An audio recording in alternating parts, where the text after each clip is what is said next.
Hello दोस्तों, मैं हूं प्रकाश और आप देख रहे हैं मेरे यूट्यूब चैनल गुरुकुल टेक्निकल ज्ञान। दोस्तों, मेरे इस चैनल पे आप सभी का बहुत बहुत स्वागत है। और शुरू करते हैं हम आज का टॉपिक। और इसके लिए हम चलेंगे हमारे कंप्यूटर की स्क्रीन पे। दोस्तों इस एपिसोड में हम लोग देखने वाले हैं कि होम टैब के अंदर कौन कौन से ग्रुप होते हैं, साथ ही साथ कौन कौन से टूल्स होते हैं और उनका टूल्स का यूज किस तरीके से हम लोग डॉक्यूमेंटेशन तैयार करने के लिए कर सकते हैं। ठीक है, कि पहले वाले अगर एपिसोड में तो आपने अगर देखा हो तो उसमें मैंने बताया था कि फाइल टैब में कौन कौन से टूल्स होते हैं जिनका यूज करके हम फाइल टैब देख सकते हैं। इसमें जो फर्स्ट जो टैब है वो है होम टैब। होम टैब में जो है first of all clipboard group होता है, साथ ही साथ जो नेक्स्ट होता है वो होता है फॉन्ट ग्रुप, उसके बाद paragraph group, then style group और एडिटिंग ग्रुप। इस तरीके से होम टैब के अंतर्गत ये सारे ग्रुप्स होते हैं और इन चारों ग्रुप में अलग अलग टूल्स होते हैं चारों पांचों ग्रुप के अंदर। तो उन टूल्स का हम लोग यहाँ पे देखेंगे यूज किस तरीके से किया जाता है। इस टूल्स का यूज करने के लिए जो है आपको एक टेक्स्ट की ज़रूरत पड़ेगी। अगर आप प्रैक्टिस के लिए अगर सैम्पल टेक्स्ट लेना चाहते हैं तो आपको यहाँ से इस तरीके से is equal to RAND open bracket closing bracket और जैसे आप एंटर करेंगे इस तरीके से जो है आपको यहाँ पे एक सैम्पल टेक्स्ट मिल जाता है। यहाँ पे जो दोस्तों मैं आपको कुछ छोटी छोटी बातें बताने वाला हूँ जो एक बिगिनर स्टूडेंट के लिए बहुत ही ज़रूरी होता है, जिनका आपको यूज करना होता है किस तरीके से आप उनको यूज करके बिगिनिंग मतलब एक सॉफ्टवेयर को कम्प्लीटली पढ़ सकते हैं। जो ये चीज़ें जो होती है बहुत छोटी छोटी होती है बट हमारे लिए बहुत ही ज़्यादा इम्पोर्टेंट रखती है। तो सबसे फर्स्ट जो है अगर आपको इस एप्लीकेशन को स्टार्टअप करना होता है तो किसी भी टूल्स को अगर किसी भी टैक्स के ऊपर अगर अप्लाई करना है तो सबसे पहले सिलेक्शन ज़रूरी है। जब तक कि आप किसी भी टैक्स के ऊपर सिलेक्शन नहीं करोगे तब तक के किसी भी टैक्स के ऊपर किसी भी टूल्स की एक्टिविटी नहीं होती है, किसी भी तरीके की फॉर्मेटिंग करना पॉसिबल नहीं होता है। तो सबसे पहले देखेंगे कि हम किस तरीके से टेक्स्ट को सिलेक्ट कर सकते हैं। तो इसके लिए जो है सबसे फर्स्ट जो है अगर आपको सिर्फ सिंगल लाइन अगर सिलेक्ट करनी है तो इस तरीके से मार्जिन में अगर आप माउस पॉइंटर लेके आते हो तो यहाँ पे देख रहे हो कि माउस पॉइंटर जो है एरो इंडिकेट कर रहा है, लेकिन अगर आप मार्जिन के अंदर लेके जाते पेज के अंदर तो यहाँ पे एक जो है कर्सर इंडिकेट करता है और ब्लिंक करता हुआ नजर आ रहा है। तो अगर आपको समझ लो कि अगर पूरी की पूरी लाइन अगर आपको सिलेक्ट करनी है इस तरीके से तो जैसे आप मार्जिन के ऊपर लेके आओगे और एरो इंडिकेशन होना शुरू हो जाएगा तो यहाँ से जैसे आप एक बार क्लिक करोगे लेफ्ट क्लिक को तो ये जो है पूरी की पूरी जो लाइन है वो सिलेक्ट हो जाएंगी। उसी के साथ साथ अगर आपको लग रहा है कि अगर मुझे मल्टीपल लाइंस सिलेक्ट करनी है तो उस समय जो है आप मार्जिन में अपना माउस पॉइंटर लाके आप यहाँ से होल्ड करेंगे लेफ्ट क्लिक को और यहाँ से नीचे जैसे ही ड्रैग करेंगे तो आप जितनी चाहे उतनी लाइन को आप मल्टीपल लाइन को इनको सिलेक्ट कर सकते हैं। दोस्तों मैं ये इसीलिए बता रहा हूँ क्योंकि यहाँ पे जो है आपको सिलेक्शन बहुत ज़रूरी है किसी भी टेक्स्ट के ऊपर फॉर्मेटिंग करने के लिए, क्योंकि हमें बहुत बार ऐसा होता है कि बहुत सारी जो टेक्स्ट होता है हमें अलग अलग तरीके की फॉर्मेटिंग करनी पड़ती है जब डॉक्यूमेंटेशन रियल वर्किंग की बात आती है उस समय। तो इस तरीके से जो है अगर सिंगल लाइन सिलेक्ट करना हो तो आप वन टाइम क्लिक करेंगे लेफ्ट, और अगर मल्टीपल लाइन सिलेक्ट करनी हो तो आप ड्रॉप होल्ड एंड ड्रैग करेंगे। साथों साथ जो है अगर आपको सिर्फ सिंगल वर्ड सिलेक्ट करना है तो उस वर्ड के ऊपर आप बस माउस पॉइंटर लेके जाइए डबल क्लिक कीजिए ऑटोमेटिकली सिलेक्ट हो जाएंगे। लेकिन अगर बीच में कोई टेक्स्ट को आपको अगर सिलेक्ट करना है तो इस तरीके से आप यहाँ से होल्ड करेंगे और ड्रैग करेंगे तो ये मल्टीपल वर्ड्स जो है वो सिलेक्ट होना शुरू हो, चाहे आप राइट से लेफ्ट की तरफ जाए या फिर लेफ्ट से राइट की तरफ जाए। तो इस तरीके से आप दोनों तरीके से जो है आप सिलेक्ट कर सकते हो, चाहे तो सिंगल टेक्स्ट को सिलेक्ट करो या फिर आप मल्टीपल को सिलेक्ट करो। तो इस तरीके से जो है आपको सिलेक्शन बहुत ज़रूरी है। साथों साथ अगर आपको लग रहा है कि मुझे पूरा का पूरा टेक्स्ट मुझे सिलेक्ट करना है तो एक ऑप्शन आपको यहाँ पे मिलता है कि सिलेक्ट ऑल, अगर आप क्लिक करते हो तो ये सिलेक्ट ऑल हो जाएगा, या फिर आप कंट्रोल A प्रेस करते हो कीबोर्ड से तो ये भी पूरा का पूरा जो टेक्स्ट है वो सिलेक्ट हो जाएगा। तो सिलेक्शन बहुत ही ज़रूरी है क्योंकि जो बिगिनर्स होते हैं उनके लिए पता नहीं होता है किस तरीके से को जो है टेक्स्ट को सिलेक्ट करना होता है, क्योंकि जब वो एप्लीकेशन को स्टार्ट करते हैं तो प्रॉपरली जो है टूल्स का यूज करते हैं इस तरीके से, बट कुछ एक्टिविटी उसके ऊपर नहीं होती है, और इसका जो मेन रीजन होता है वो होता है सिलेक्शन। तो जब तक कि आप किसी भी ऑब्जेक्ट को, किसी भी टेक्स्ट को अगर आप सिलेक्शन नहीं करते हैं तो किसी भी टूल्स की जो है एक्टिविटी नहीं होती। जैसे कि अगर मैं देखूं कि अगर मैंने सिलेक्ट नहीं किया है तो यहाँ पे जो है तो फर्स्ट वाला ही जो ग्रुप है क्लिपबोर्ड ग्रुप एक्टिव नहीं है, बट जैसे ही मैं इसके ऊपर सिलेक्ट करता हूँ ऑटोमेटिकली ये एक्टिव दिखा रहा है कि कट एक्टिव हो गया, कॉपी एक्टिव हो गया, बट अगर सिलेक्ट नहीं है तो ये एक्टिव नहीं होते। इसीलिए जो है सिलेक्शन करना बहुत ही ज़रूरी होता है। तो अब हम देखते हैं किस तरीके से हम इन टूल्स का यूज कर सकते हो। सबसे फर्स्ट जो है हम फॉन्ट ग्रुप को देखेंगे। मैं एक पैराग्राफ इसमें सिलेक्ट कर रहा हूँ फर्स्ट वाला, इसमें हम देखते हैं किस तरीके से हम फॉन्ट ग्रुप का यूज करेंगे। तो सबसे फर्स्ट जो है यहाँ पे आपको फॉन्ट ग्रुप में जो मिलेगा फॉन्ट स्टाइल, यहाँ पे वेरियस टाइप्स ऑफ स्टाइल होती है। यहाँ से किसी एक स्टाइल के ऊपर जाके आप अगर इसको क्लिक करते हो तो आप यहाँ से जो है फॉन्ट स्टाइल अप्लाई कर सकते हो। इस तरीके से आपको यहाँ पे जो है फॉन्ट स्टाइल अप्लाई करेंगे। यहाँ पे मल्टीपल फॉन्ट्स होते हैं, साथ ही साथ अगर आपको दूसरे भी नए फॉन्ट अगर ऐड करने हैं तो आप डाउनलोड करके अपने कंप्यूटर के अंदर उन फॉन्ट को लाके भी वो फॉन्ट आप अप्लाई कर सकते हो। इस तरीके से हम जो है फॉन्ट स्टाइल अप्लाई करेंगे। अब आपने यहाँ पे देखा होगा कि जिस तरीके से मैंने जितना टेक्स्ट सिलेक्ट किया है या जितना पैराग्राफ सिलेक्ट किया है सिर्फ उसी के ऊपर फॉन्ट स्टाइल अप्लाई हुआ, बाकी के ऊपर नहीं हुआ है। इसलिए मैं से पहले जो बता रहा था कि अगर आपको सिलेक्शन नहीं करोगे तो उसके ऊपर कोई भी एक्टिविटी नहीं होगी, जितना टेक्स्ट आप सिलेक्ट करोगे उसके ऊपर ही फॉर्मेटिंग अप्लाई होती है। तो यहाँ से होता है आपका फॉन्ट स्टाइल। नेक्स्ट जो होता है फॉन्ट साइज, यहाँ से आप जो है फॉन्ट साइज जो है आप कम ज़्यादा कर सकते हो। इस तरीके से फॉन्ट का साइज जो है यहाँ से आप डायरेक्टली अगर आप क्लिक करते हो तो इस तरीके से जो है फॉन्ट का साइज जो है वो चेंज हो जाएगा। या फिर दूसरा ऑप्शन ये होता है कि डायरेक्टली अगर आप इसमें कीबोर्ड के द्वारा जो है फॉन्ट का जो साइज है अगर आप इसमें एंटर करते हो और एंटर की बटन दबाते हो टाइप करके, तो ये फॉन्ट्स का जो साइज है ये भी बढ़ जाता है। यहाँ से डायरेक्टली कम करना है आपको तो इस तरीके से कम भी कर सकते हो, बहुत ईजी तरीके से डायरेक्टली क्लिक कर सकते हो। या फिर अगर आपको फॉन्ट का साइज इंक्रीज करना है तो यहाँ पे आपको इंक्रीज ऑप्शन मिलेगा, जिसकी शॉर्टकट की है कंट्रोल प्लस ग्रेटर देन। तो यहाँ पे जो है यहाँ से डायरेक्टली क्लिक करके आप फॉन्ट का साइज जो है वो इंक्रीज कर सकते हो, या अगर आपको फॉन्ट का साइज कम करना है तो यहाँ से जो है आप इस फॉन्ट के साइज को डिक्रीज कर सकते हो। इस तरीके से आप डिक्रीज और इंक्रीज कर सकते हो। साथ ही साथ अगर आप यहाँ से अगर क्लिक नहीं कर रहे हो और कीबोर्ड का यूज कर रहे हो तो इस तरीके से जो है फॉन्ट का साइज इंक्रीज हो जाएगा और यहाँ से इसी तरीके से जो है डिक्रीज हो जाएगा। तो आपके पास में तीनों चारों ऑप्शन होते हैं कि आप डायरेक्टली एक तो यहाँ से फॉन्ट का साइज चेंज करें, या फिर इंक्रीज करें या डिक्रीज करें, या फिर आप शॉर्टकट की का यूज करके फॉन्ट का साइज आप कम ज़्यादा कर सकते हैं। इसके बाद नेक्स्ट जो होता है वो होता है बोल्ट। बी के द्वारा जो है इसकी जो शॉर्टकट की होती है वो होती है कंट्रोल बी। जैसे आप बोल्ट पे क्लिक करोगे तो टेक्स्ट की जो थिकनेस है वो थोड़ी बढ़ जाती है बोल्ट के द्वारा।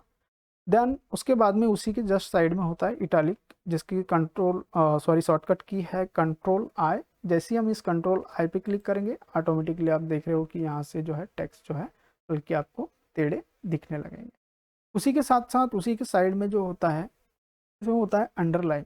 जैसे ही हम अंडरलाइन के ऊपर क्लिक करेंगे तो यहाँ से जो है टेक्स्ट जो है ये अंडरलाइन हो जाएगा। लेकिन अगर इसमें भी आप देखो कि यहाँ पे एक ड्रॉप डाउन मेनू है, इस एरो के ऊपर जैसे क्लिक करेंगे तो ड्रॉप डाउन मेनू में आपको वेरियस टाइप्स ऑफ अलग अलग टाइप के अंडरलाइन मिलेंगी। जहाँ से अंडरलाइन है नॉर्मल अंडरलाइन जो रेगुलर बेस पे बाय डिफ़ॉल्ट होती है, उसी के साथ साथ होती है double underline, then thick underline, उसके बाद में डॉटेड अंडरलाइन, फिर डैशेस अंडरलाइन, फिर dotted and dashes dash underline, और यहाँ पे डॉट डैश डॉट, इस तरीके से अंडरलाइन देखने को मिलेंगे। साथ ही साथ वेव अंडरलाइन। तो यहाँ से आपको जो भी अंडरलाइन आपको अच्छी लगती है आप उस अंडरलाइन के ऊपर आप क्लिक कर सकते हो। ध्यान उसी के साथ साथ जो है आप यहाँ से जाके जो है अंडरलाइन में आप कलर भी दे सकते हो। यहाँ पे अलग अलग टाइप से कलर होते हैं, यहाँ से आप किसी भी एक कलर को चूज करके आप अंडरलाइन का जो कलर है वो आप चेंज कर सकते हो इस तरीके से। या फिर आप यहाँ से नीचे में मोर कलर्स में चले जाइए, यहाँ से मोर कलर में जाने के बाद में आपको यहाँ पे स्टैंडर्ड और कस्टम दोनों टाइप के कलर्स मिल जाएंगे। आप उस कलर को पिक करके जैसे ओके करेंगे तो उस तरीके का कलर जो है इस अंडरलाइन में अप्लाई हो जाएगा।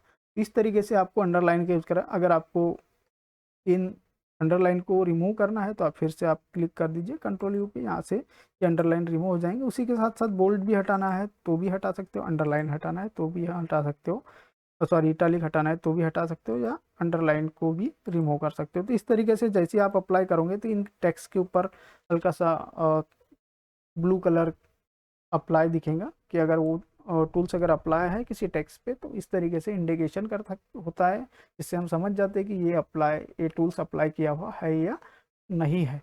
उसी के साथ साथ जो है नेक्स्ट जो टूल्स होता है वो होता है यहाँ पे स्ट्राइक थ्रो।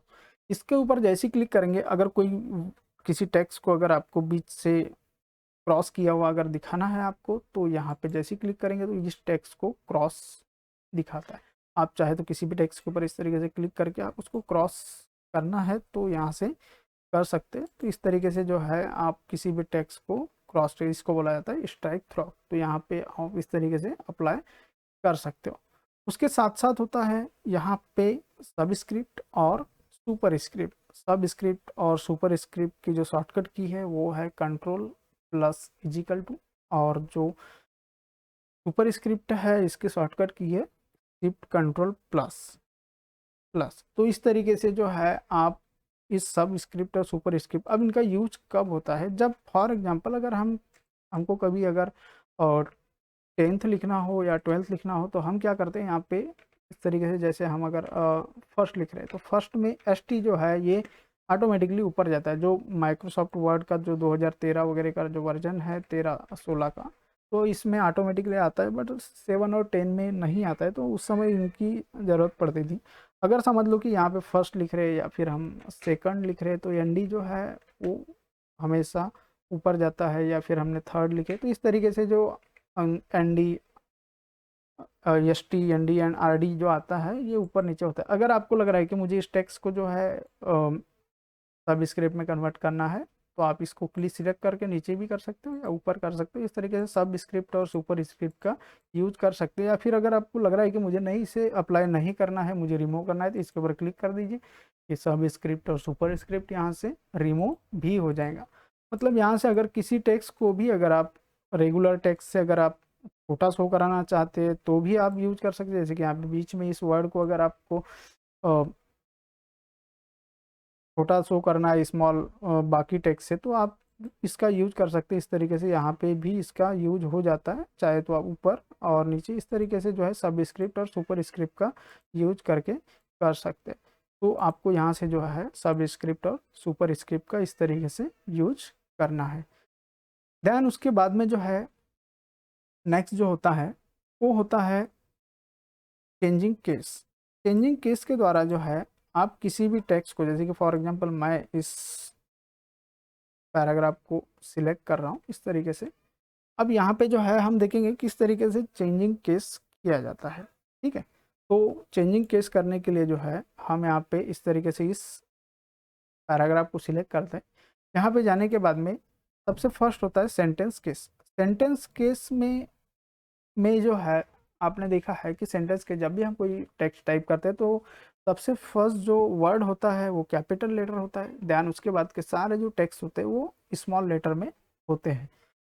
और जब हमारा फुल स्टॉप कहीं आता है किसी टेक्स्ट में किसी सेंटेंस में, और उसके बाद का जो फर्स्ट वर्ड होता है वो होता है कैपिटल। जैसे कि यहाँ पे जो फुल स्टॉप आ गया है और इसके बाद में जो है वर्ड फर्स्ट वर्ड जो कैपिटल होता है। तो इस तरीके से जो है हमारा फर्स्ट जो है ये सेंटेंस केस होता है।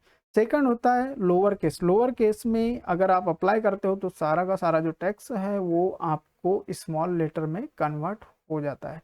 इस तरीके से जो है लोअर केस में हम जो है पूरा टेक्स्ट जो है वो स्मॉल में कन्वर्ट कर देते हैं।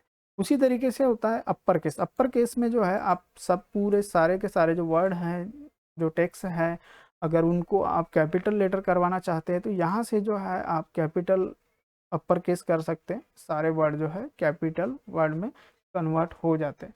देन उसके बाद में जो है capitalise each word. Capitalise each word का यूज जो है हम सभी जो वर्ड होते हैं उन वर्ड का जो फर्स्ट वर्ड होता है वो कैपिटल करने के लिए कर सकते हैं। जैसे कि मैंने जब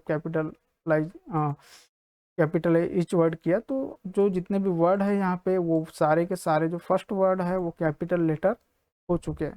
तो इस तरीके से जो है आपको कैपिटलाइज ईच वर्ड का यूज करके आप सभी वर्ड को कैपिटल कर सकते हैं। उसी के साथ साथ जो लास्ट होता है, लास्ट केस जो है वो है टॉगल केस। टॉगल केस के द्वारा जो है फर्स्ट वर्ड स्मॉल और बाकी के वर्ड जो है वो कैपिटल कर सकते हैं। तो इस तरीके से जो है आप चेंजिंग केस का यूज करके आप किसी भी केस में अपने टेक्स्ट को कन्वर्ट कर सकते हैं बहुत ही ईजी तरीके से। इसका यूज इसीलिए किया जाता है ज़्यादातर क्योंकि जब हम अपना डेटा जो है टाइप कर रहे होते हैं तो उस समय हम टाइपिंग की तरफ ध्यान नहीं देते कि किस तरीके से जो है टेक्स्ट को कैपिटल करना है या स्मॉल करना है। लेकिन जब हम किसी डॉक्यूमेंट को फॉर्मेटिंग कर रहे होते हैं तो उस समय हमको इन चीज़ों की ज़रूरत पड़ती है कि हम किस सेंटेंस को कैपिटल करें या किस पैराग्राफ को कैपिटल करना है, स्मॉल करना है या फिर अपर केस या लोअर केस करना है। तो यहाँ से हम बहुत ही ईजी तरीके से जो है हम अपने टेक्स्ट को और डॉक्यूमेंटेशन का केस चेंज कर सकते हैं। इसके बाद जो है जो नेक्स्ट रूल्स होता है वो होता है फॉन्ट कलर। अगर आपको अपने टेक्स्ट के ऊपर अगर फॉन्ट कलर अप्लाई करना है तो हम यहाँ से बहुत ही ईजी तरीके से जो है यहाँ पे जाके various types of fonts colour दिए होते हैं। जैसे कि यहाँ पे आप देख रहे हो इस तरीके से जो नीचे स्टैंडर्ड कलर भी होते हैं। तो यहाँ से आप डायरेक्टली जो है इस तरीके से सारे के सारे जो जितने भी टेक्स्ट हैं आप उन पे बस सिलेक्ट करते जाइए। इस तरीके से क्लिक सिलेक्ट करने के बाद में आप जो है यहाँ से इस तरीके से various types of font colour जो है ये अप्लाई कर सकते हैं। तो यहाँ से आपको फॉन्ट कलर अप्लाई करना है, बस सिंपली यहाँ से जाना है। साथ ही साथ जो है अगर आप मोर कलर्स में जाते हैं तो आप मोर कलर में जाने के बाद में भी यहाँ से कलर पिक कर सकते हैं या फिर कस्टम ऑप्शन में भी आप जाके यहाँ से कलर पिक कर सकते हैं। इस तरीके से जो भी कलर आप ओके करेंगे उस तरीके का कलर जो है इस टेक्स्ट के ऊपर जो है वो अप्लाई हो जाएगा। या फिर अगर आपको लग रहा है कि नहीं मुझे यहाँ से स्टैंडर्ड कलर नहीं लेना है, उससे भी कुछ यूनिक लेना है, तो यहाँ पे ग्रेडियंट में चले जाइए। ग्रेडियंट में अलग अलग टाइप के कलर्स अवेलेबल होते हैं, इनमें से भी आप इन कलर्स को चूज करके बहुत ईजी तरीके से यहाँ से कलर अप्लाई कर सकते। तो टेक्स्ट कलर के लिए जो है यहाँ पे आपको डायरेक्टली कलर मिल जाएंगे या फिर स्टैंडर्ड कलर या फिर मोर कलर या फिर ग्रेडियंट कलर में जाके आप ग्रेडियंट में भी आप मोर ग्रेडियंट में जाके इस तरीके से जो है अलग अलग टाइप से कलर को अप्लाई कर सकते हैं। जिसमें जो है सॉलिड फिल आपको कलर्स मिल जाएंगे। यहाँ पे एक सॉलिड फिल मतलब सिंगल टेक्स्ट आता है। देन ग्रेडियंट फिल में जो है एक साथ आप 2 से 3 कलर भी अप्लाई कर सकते हैं। यहाँ से जाके जो है जैसे अगर आपको एक ही टेक्स्ट के ऊपर 2-3 टाइप के अगर कलर्स अप्लाई करने हैं तो यहाँ पे ऐड स्टॉप होते हैं, जितने कलर डालने हैं उतने इन स्टॉप के ऊपर क्लिक कर दीजिए इस तरीके से। और आप जैसे यहाँ पे अगर आप क्लिक करते हो वैसे तो यहाँ पे जो है इन कलर्स को आप बहुत ही ब्यूटीफुल तरीके से डिज़ाइन कर सकते हो। तो इस तरीके से आपका जो टेक्स्ट है वो यहाँ पे आपको शो हो जाएगा। चाहे तो आप यहाँ पे ऐड स्टॉप करके कितने भी स्टॉप बढ़ा सकते हो या कम कर सकते हो और उनमें various types of colour apply कर सकते हो। इस तरीके से शो होने लगेंगे जिस तरीके से अभी आपको मैंने एक पैराग्राफ पे फॉन्ट कलर अप्लाई करके दिखाया है। तो यहाँ से जो है आप various types of font colour apply कर सकते हो। फॉन्ट कलर के बाद में जो नेक्स्ट जो कलर्स होता है वो होता है हाइलाइटेड कलर। ठीक है, text highlight colour. Text highlight colour के द्वारा जो है हम यहाँ से जैसे ही सिलेक्ट करेंगे तो इसके जो बैक का जो कलर होता है ये हाईलाइट करता है हमारे टेक्स्ट को। तो इस तरीके से हम जो है various types of colours apply करके हम अपने टेक्स्ट को जो है हाईलाइट कर सकते हैं। आपको जिस तरीके का कलर भी डालना है इस पे आप उस टेक्स्ट पे तरीके से हम जो है टेक्स्ट को हाईलाइट कर दें। सिंपली आपको सिलेक्ट करना है इस तरीके से और टेक्स्ट हाईलाइटेड कलर में जाके अपने टेक्स्ट को ऐसे हाईलाइट करा देना है। तो आप सिंपली इस तरीके से जाएंगे और टेक्स्ट को हाईलाइट कलर अप्लाई कर देंगे। देन इसके बाद में जो है यहाँ पे आपको मिलेगा टेक्स्ट इफेक्ट। ठीक है, अब टेक्स्ट इफेक्ट क्या होता है हमने अभी इसके पहले जो है यहाँ से directly text font style size text colour और हाईलाइटेड कलर, ये सारी चीज़ें अप्लाई की। देन इसके बाद में जो है यहाँ पे जो है आपको टेक्स्ट इफेक्ट एंड टाइपोग्राफी यहाँ पे मिलेगा। तो यहाँ से जो है डायरेक्टली अलग अलग टाइप के टेक्स्ट इफेक्ट है, आप चाहो तो यहाँ के टेक्स्ट इफेक्ट ले सकते हो इस तरीके से। जैसे ही आप इन टेक्स्ट इफेक्ट पे क्लिक करोगे वो टेक्स्ट इफेक्ट जो है हमारे टेक्स्ट के ऊपर इस तरीके से अप्लाई हो जाएगा। तो इस तरीके से जो है various types of text effect यहाँ पे अवेलेबल होते हैं। आप जिस तरीके का टेक्स्ट इफेक्ट अप्लाई करना चाहते हो यहाँ पे टेक्स्ट इफेक्ट अप्लाई कर सकते हो। ठीक उसी तरीके से अब जो हमारा एक लास्ट जो टूल बच गया है वो है यहाँ पे क्लियर ऑल फॉर्मेटिंग। अगर आपको लग रहा है कि ये जितनी भी हमने फॉर्मेटिंग किए हैं किसी टेक्स्ट के ऊपर, वो फॉर्मेटिंग अगर आपको रिमूव करनी है, हटाना है, तो आप अगर क्लियर करनी है तो यहाँ पे जो है क्लियर ऑल फॉर्मेटिंग टूल्स मिलेगा। जैसे ही आप इस पर क्लिक करते हो तो ये जो टेक्स्ट है वो पहले जैसे आपने टाइप किया होगा उस तरीके का टेक्स्ट है जो फॉर्मेटिंग को रिमूव कर देता है और ये पहले जैसा टेक्स्ट अप्लाई हो जाता है। जैसे कि मैंने यहाँ सिलेक्ट कर रहा हूँ इस पैराग्राफ के और मैंने यहाँ से इसकी फॉर्मेटिंग जो है वो रिमूव कर दी है। तो इस तरीके से हमारा जो है फॉन्ट ग्रुप होता है और फॉन्ट ग्रुप के अंदर जो है इन सारे टूल्स का यूज करके जो है आप किसी भी टेक्स्ट को डिजाइन कर सकते हैं। और ये प्राइमरी लेवल पे सबसे मोस्ट ज़्यादा इम्पोर्टेंट करता है कि आप टेक्स्ट की फॉर्मेटिंग किस तरीके से करेंगे।